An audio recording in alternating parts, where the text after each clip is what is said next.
I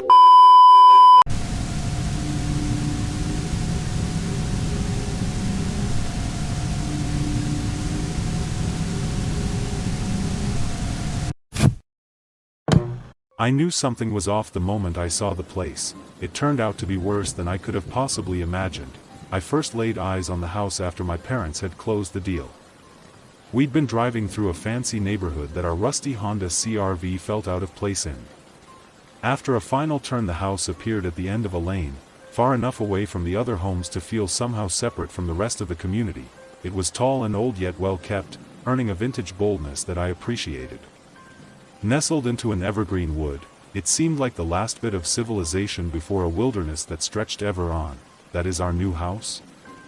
I gasped, leaning forward to poke my head between the front seats. Taken by the majesty of it, I paid little mind to the locals who stared at us as we passed. My dad chuckled heartily. "It is, Ari." "How?" I was only 17, but old enough to know that we couldn't have afforded such a place. It was a steal. My mom chirped, glancing at my father. "We got so lucky." "It's been how long, dear, that we've been house hunting?" 2 years, my dad sighed. "Well, patience does pay off." My mom went on, gesturing at the house.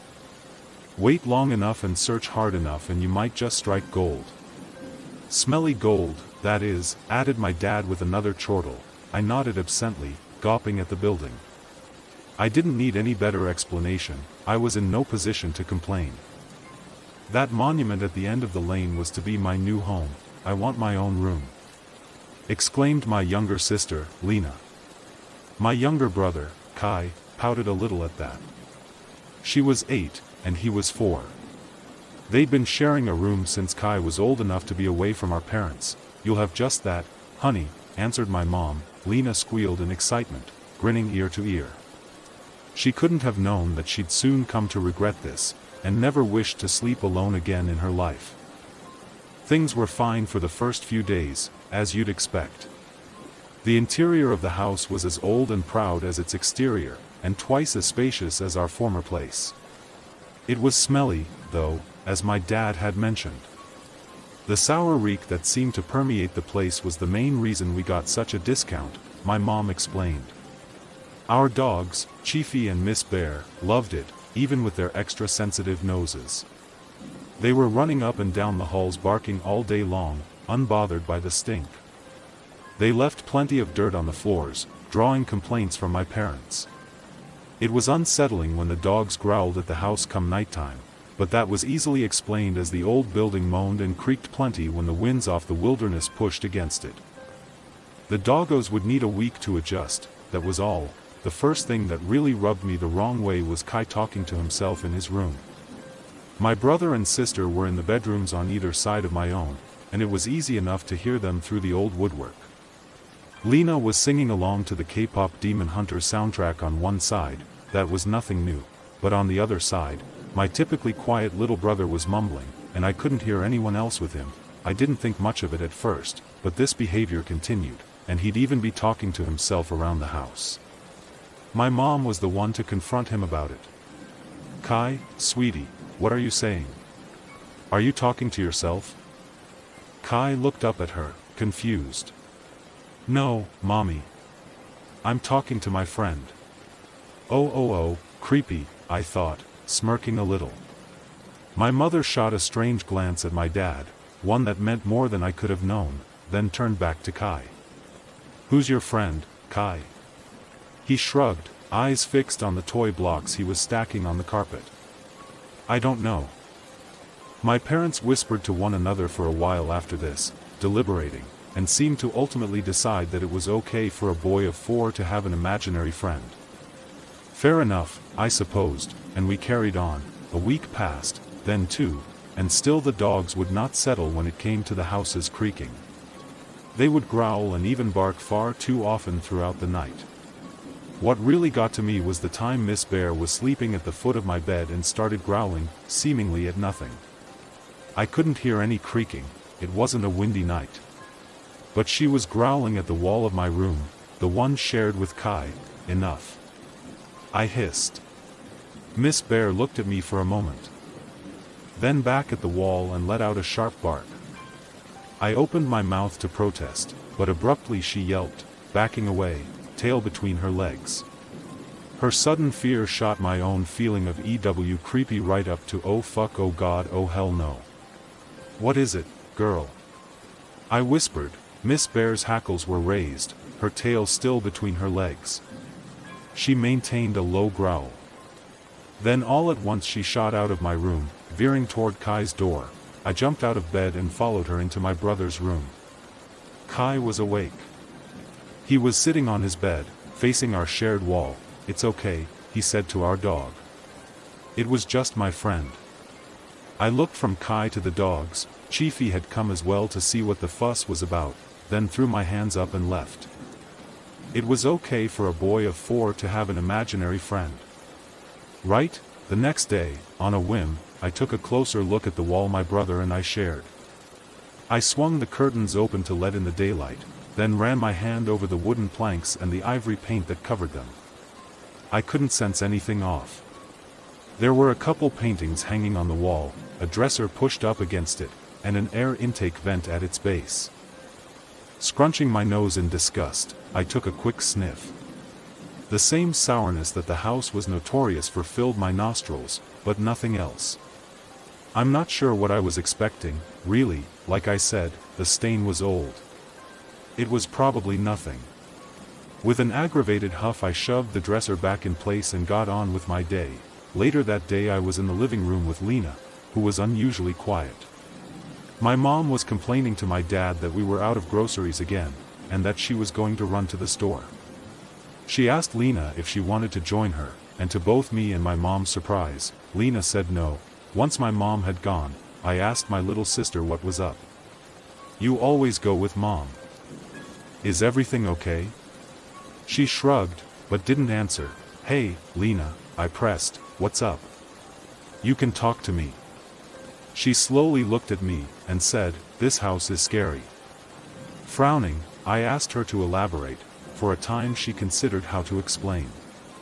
Finally, she said, "It feels like we aren't the only ones living here." I explained to her that this wasn't true, and that we just weren't used to living in such a large and old home. She didn't seem all that convinced, and why should she have? The place was damned creepy. The incessant creaking and moaning, the stink, the dogs always growling, Kai's awful imaginary friend, strange stains on the walls. Hell, even the way the neighbors always stared at us was weird. That night I awoke to one of our dogs sniffing my feet. This obnoxious new habit woke me up as often as the growling. I assumed it was to do with the smell of the place. It probably clung to my feet as I walked around during the day, and dogs are infamous for sniffing, licking, and even eating anything that smells funky. I pushed the dog back with my heel and grumbled, "Stop. Go." The dog, which I assume was Chiefy by the heavy footfalls, obeyed and left. I was halfway sunken back into sleep when Lena's shrill shriek sent my heart into my throat. I scrambled out of bed, terrified that my sister had badly hurt herself somehow. This wasn't a little scream, it was the type of scream that told you something was really wrong. I was the first to enter her room, though I could hear my parents bumping around down the hall. "Lena!" I cried. "Are you okay?" She was sitting up on her bed, back against the wall, blanket scrunched up to her eyes. And how bright those wide, petrified eyes were, even in the dark.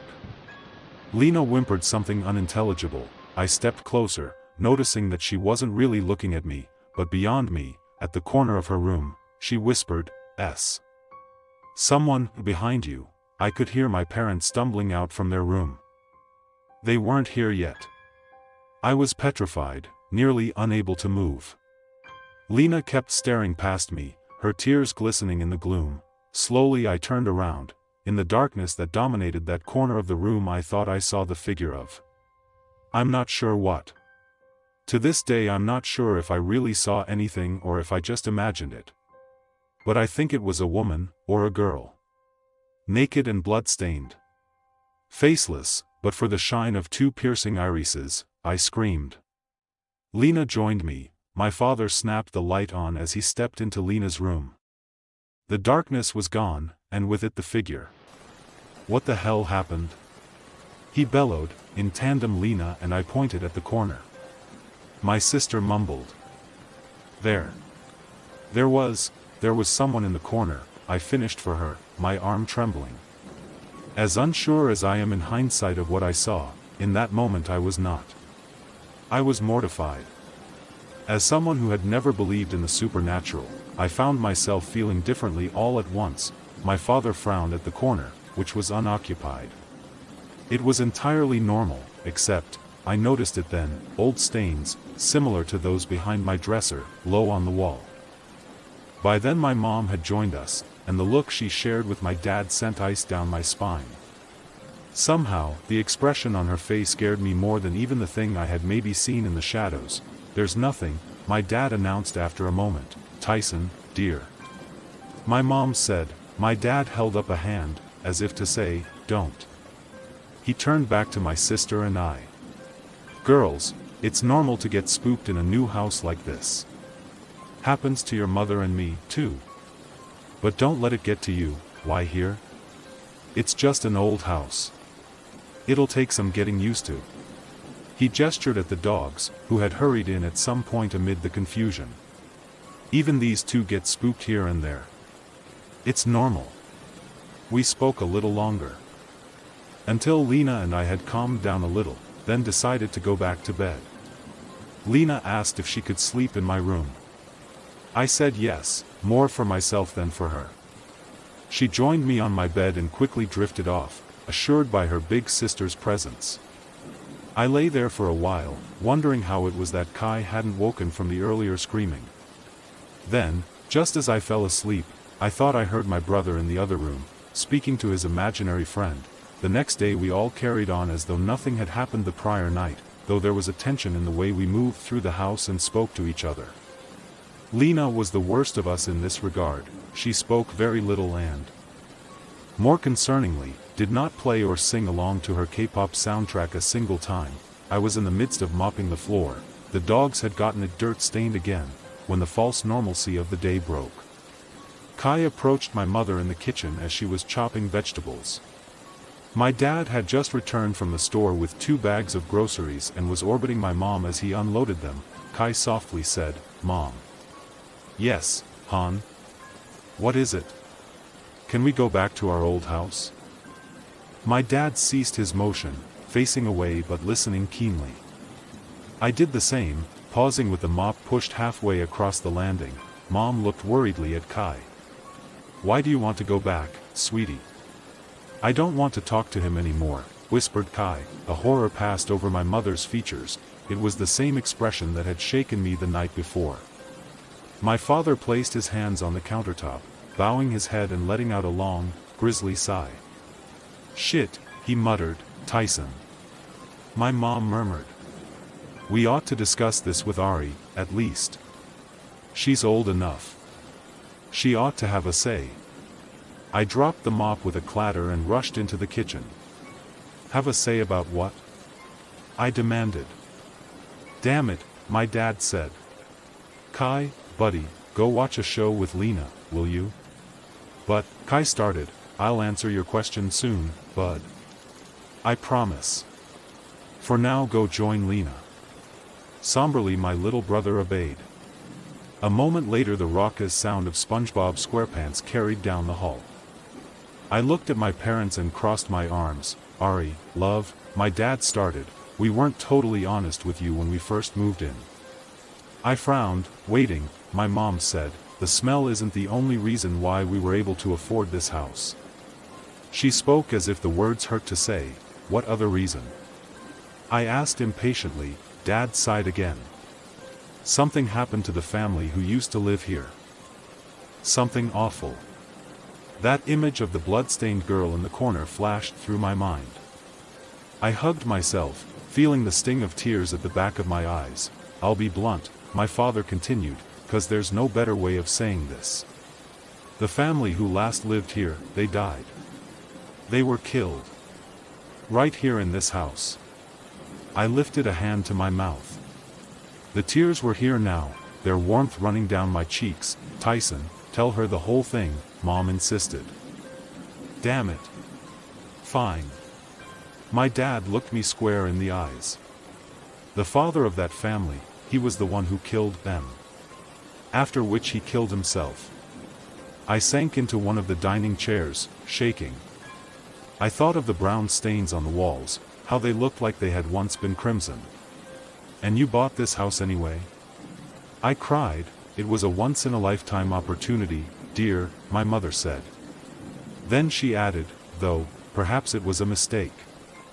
"No," rebuked my father. "There's nothing wrong with this house. It's a little creepy, a little creaky, but that's it. Living here's still a once-in-a-lifetime opportunity." And that was the end of it, for the moment at least. My dad refused to entertain the notion that our wonderful new home was haunted. And honestly, I wasn't quite there yet myself. Again, I'd never believed in that sort of thing. And the girl I thought I saw, I could have imagined it. My sister had told me there was someone there. When you look into the dark, often you'll see just what you're expecting, or worse, what you're fearing. That doesn't make it real, so we carried on. Kai was told to ignore his imaginary friend. Lena needed a few days, but eventually she got back to her K-pop demon hunter's obsession. The dogs even settled down somewhat. Nothing else would happen for a while that suggested our house was haunted, and I tried my damnedest not to dwell on the fact that a family had been butchered within my home's walls. At least I finally understood why the neighbors gawked at us so much. What sort of family would want to live there? They were surely thinking, the peace we maintained for a while was broken by my brothers crying one day. Despite Kai's age, he was not one to cry easily, so when I heard him weeping, I set my textbook and notes aside and went to check on him. I knocked gently and opened his door. He was sitting on the floor in the middle of his room with his legs crossed, crying into his palms. "Hey, Kai," I said, approaching him and kneeling. "What's wrong? Did something happen?" Kai's lower lip quivered as he spoke. "He came back." My stomach sank. "Who came back?" "My friend," he started, but hesitated. "The scary man." "I thought he was your friend." I asked, as confused as I was frightened. No, Kai whimpered. "He's bad." I looked warily around the room. Swallowing, I asked my brother, "Where did you see this man?" Hand shaking, Kai pointed at our shared wall. I shivered as I looked at it. It was much like my side. There was a small desk pushed up against a surface of wooden planks painted ivory white. A couple paintings hung on it, and an air vent was built into its base. There was no brown staining that I could see here though, mercifully. I sighed as I hugged my little brother. "It'll be okay," I fumbled. Unsurprisingly, Kai did not seem assured. I tried again. "Hey, do you want to sleep with me tonight?" His eyes lit up. "Really?" "Yes, really," I answered with a smile. I hadn't invited him into my room much in the past couple years. Seeing how much it meant to him warmed me and made me feel a little bad. That night he pranced into my room, pillow clutched in his arms. "Close the door," I told him with a smirk, "or Chiefy is going to be licking our feet tonight." We got cozy in bed and I read him a bit of a book he loved about a boy and a dragon. Once we were done with that, I asked him if he wanted to tell me anything about his former friend, the so-called scary man. He pouted and shook his head. Fair enough, I thought, regretting that I'd even asked. I shifted the subject to one of his favorite shows, earning back his precious smile. We spoke for a while about similar things that brought him comfort, and eventually he dozed off. After tucking him in, I got back to studying for another hour, and then turned off the bedside lamp and went to sleep.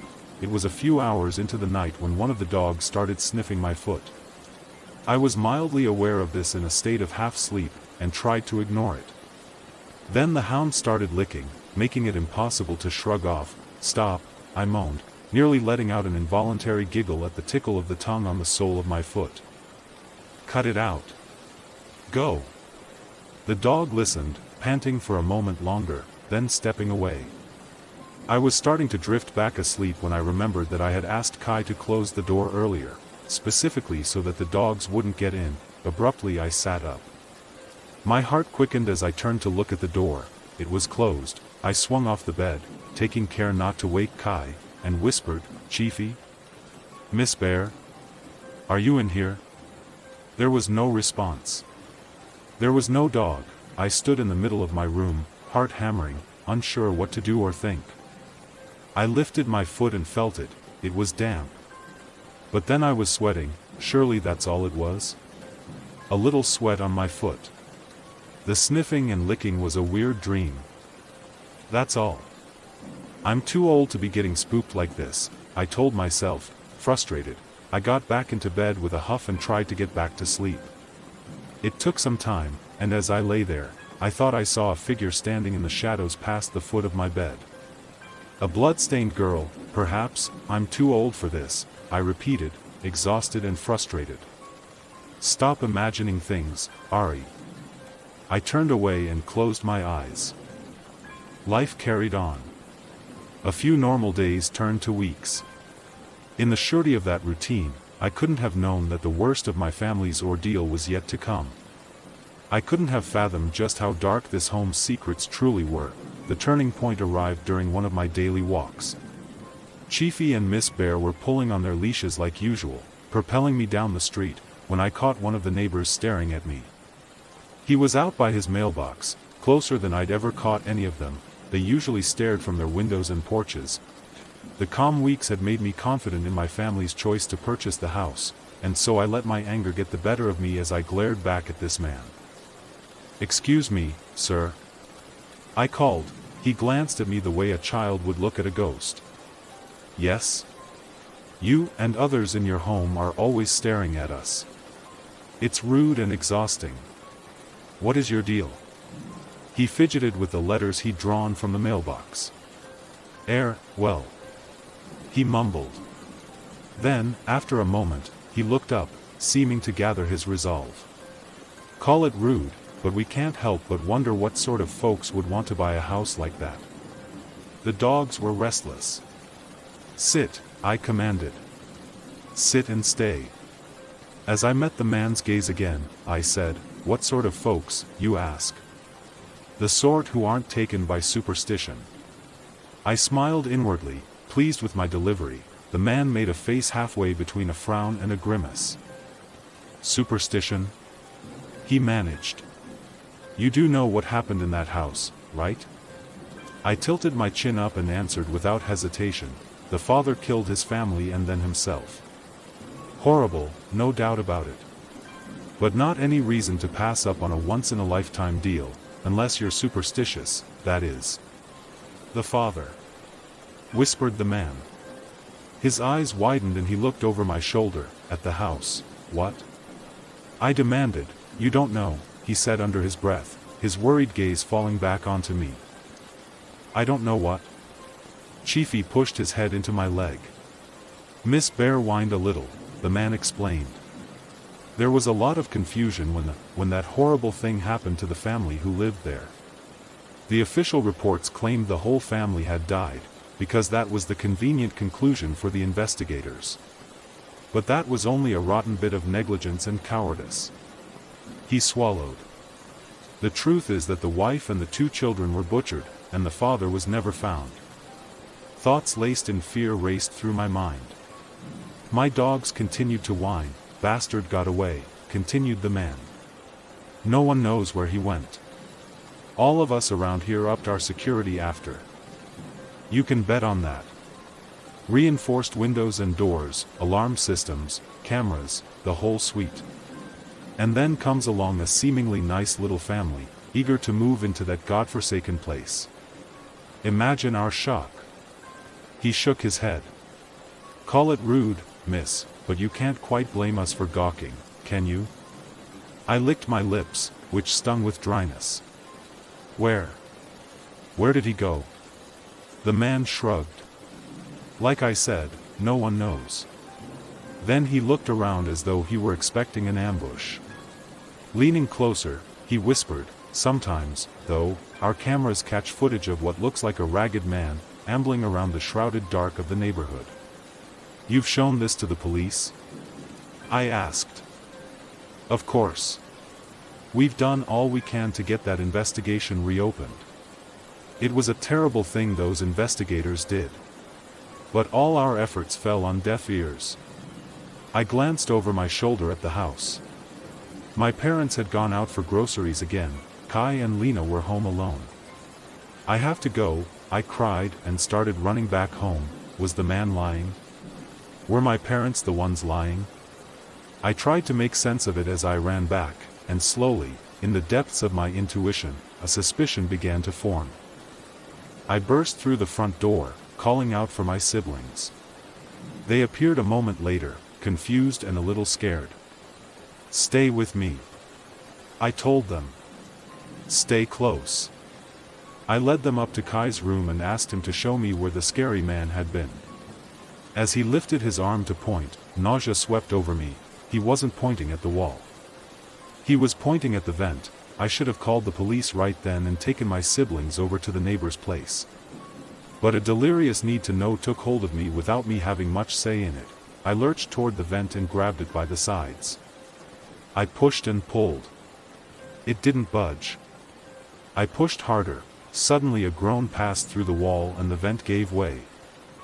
No, not only the vent, a square section of the wall went inward, about 3 feet wide and tall, with the vent at its base, cobwebs and dust puffed out. What I'd thought was a solid wall separating my room and my brother's turned out to be a gap wide enough for someone to squeeze through. A sour reek wafted from the place. Stay here, I told my siblings, and in my delirium I crawled through the opening. Lena and Kai protested, but I waved them off. I shimmied along the space until I was behind the vent leading into my own room. I pushed hard, and, as I expected, the wall gave way. Another crudely cut square opened to my room. Peering out from there, the first thing I saw was the foot of my bed. And I imagined my feet poking out from the edge as I slept. A sighing sound carried from the far end of the crawlspace. I froze in place, listening. The sighing was mixed with a sort of humming. Phew, it went. Ha ha ha. It grew louder, a slow, rolling noise. Feeling as though my heart would burst from my chest, I slowly twisted my head. The creature that might have been a man started to laugh again. Ho ho ho ho ho. I screeched as I threw myself back into Kai's room. It was such a scream that my throat would hurt for days to come. I grabbed my siblings' hands and ran downstairs, the ugly walls and furnishings of the house passing by me in a blur. That horrible laughing chased us all the way, and I swear I heard scurrying footsteps in our wake. We burst outside and ran straight to the neighbors. No creature followed us there that I could see. With the neighbor's phone I called the police, and then my parents. Within 20 minutes our lane was crammed with emergency vehicles, dozens of lights flashing in the late afternoon dim. We didn't know, Ari, I swear. Insisted my father. The realtor told us they all died. My family and I were standing huddled by our car, waiting anxiously as the authorities searched our house. Well, they didn't. I snapped back. I saw him. My mother covered her face with her hands. My father shook his head, cursing to himself. Some time later one of the policemen approached us wearing a grim expression. Whoever your daughter saw, he said to my parents, is gone. The house is empty. That said, your daughter definitely did see someone. My mom wailed. My dad just stared. Follow me, the policeman said. You'll want to see this. Mom stayed with the kids while my dad and I went back into the house. The cop led us into an opening on the main floor much like the ones I discovered upstairs. The passages on the ground floor were wider, danker. Moist dirt, at least I hope it was dirt, squelched underfoot, and I finally understood why our floors were always so muddy. The spaces between the walls eventually led to a cave of sorts, dug out of the earth below the house. There were used-up cans of soup, beans, and soda, and rotting bits of meat and fruit laying all about the place. With that I finally understood why our groceries were so quick to run out. And the sour reek, it reached its pinnacle here in this atrocity of a den hidden beneath my house. The father who had slain his family had not died. He had lived on, here in this cave, leeching off of and tormenting my family. I thought about everything my family and I had experienced leading up to that moment and shuddered, nearly vomiting right there. We moved out immediately. Not only to a new house, but to a new city. We have reinforced windows and doors in our new place, and we watch any who pass by our house the same way our former neighbors used to look at us. But it's not enough, because the man who had haunted us was never found. He is still on the loose today. The 5 of us live as though we're waiting for that thing to reappear. We try to lead a normal life, but Kai continues to imagine the return of his imaginary friend. My mother checks our pantry and fridge daily, often freaking out, thinking we're running out of food faster than we should. My dad loses it any time he spots even a bit of dirt on the floor. And I wake up in the middle of the night at least 3 times a week, with the awful sense that something has been licking my feet.